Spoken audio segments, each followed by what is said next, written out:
with dinner.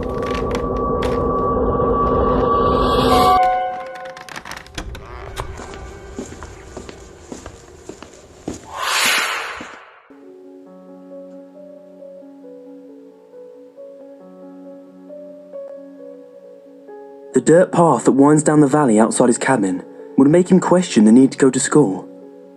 In fact, going into town seemed pointless. It was good exercise, and it was a beautiful view, but there was simply nothing to be accomplished with going to school. Still, his father made him carry out the deed, along with many other chores, such as prepping the wood and lamp oil, melting the ink, and tending to the garden. His father lived old-fashioned, and the son preferred it that way. On the dirt path, there were possibly unknown dangers on the walk to school, wildlife, paedophiles, muggers and murderers. But he carried no weapons or defense, while his father hunted further up in the mountains.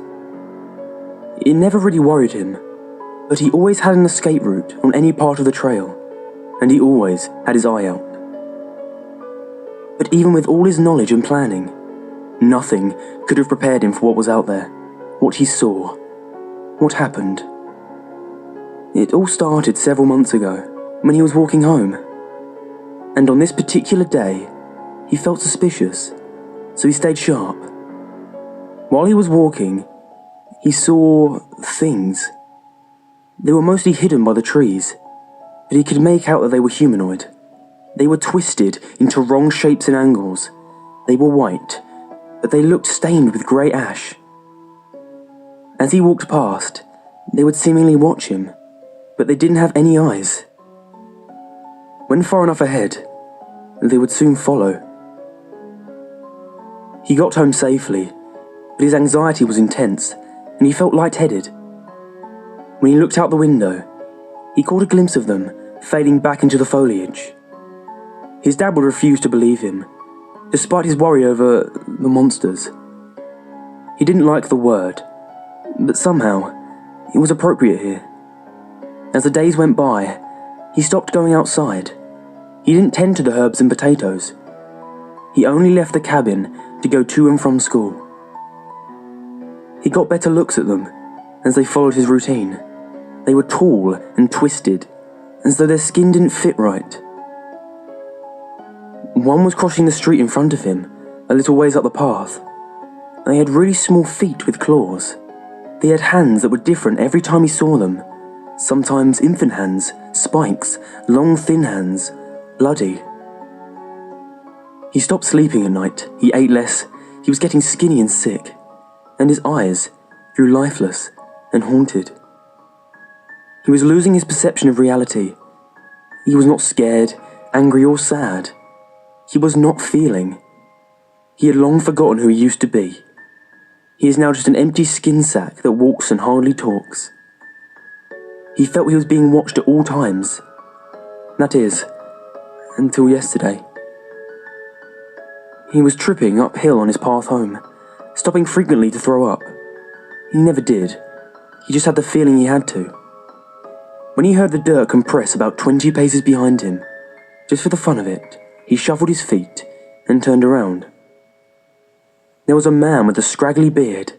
He had dirty clothes and glasses. His hands were shaky and holding a long knife, licking it slowly with his cancer-ridden tongue. The boy instantly came back. He looked around for one of his old paths that he had scoped out. He was too surprised to make a run for it. The stranger grew closer and spoke in a monotony, raspy voice. "Don't scream, don't you dare. Take off your pack." He pointed with his knife to the boy's feet, and the child started to cry and dropped his backpack in the mud.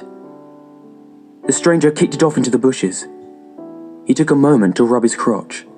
"You won't need that where you're going." He started to reach for the boy. Suddenly, there was thunder like a battle horn as dirty things came out of the woods, and the man was swooped up in their hands that had changed into mouths, full of teeth.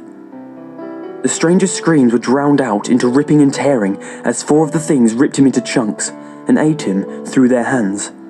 When they had finished, they then stood erect and helped the child off the ground and dressed him with infant hands. One retrieved his pack from the bushes. They dispersed back into the day, leaving nothing behind but his knife. Not even blood was there. His clothes were clean, and so was his bag. He heard the battle horn again, and more screaming, being drowned in the distance. That day, he realised that the things that have been stalking him were not the monsters. That day, they protected him from a real monster. Real monsters are plain and will not hide. They will not stop. They are scary. He didn't know what to call them. Every hero had a name. Something inside him told him they were called the Hallows.